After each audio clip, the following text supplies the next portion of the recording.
Babe, Hmm, may tanong ako. ano yun? Anong grade ka ba nung nagpatuloy ka? Grade 5 na ata yun eh. Oo, tama. Grade 5, grade 5. Oo kasi grade 6 eh.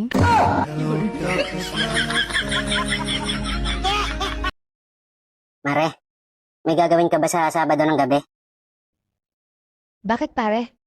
Aayain sana kitang magkape. Sana all. Wow, ang sweet naman.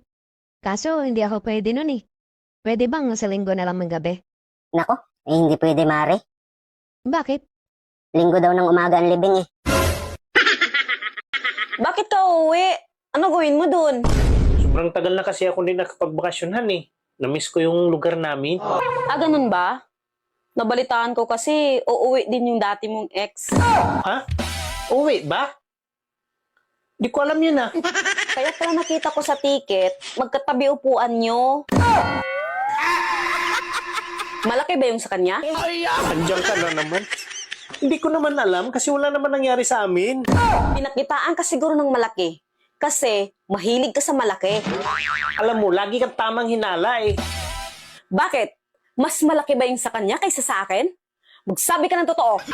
Kunti lang naman diferensya. Kita mo? Kung walang nangyari, bakit mo kabisado? Kaya ako alam kasi pinakita niya kasi sa akin. Pero walang nangyayari. Sigurado ako, hinawakan mo. Never kong hinawakan, Han. May asawa ako. Ayaw ko magkasala sa'yo. Kasi ayaw ko magagalit ka.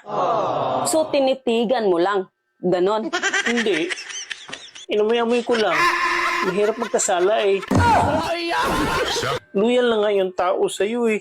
Oh, nandito pa nga yung amoy oh.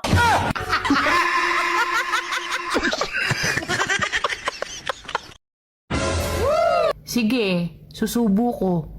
Pero ulo lang ah. Ayoko, gusto ko lahat. Lo,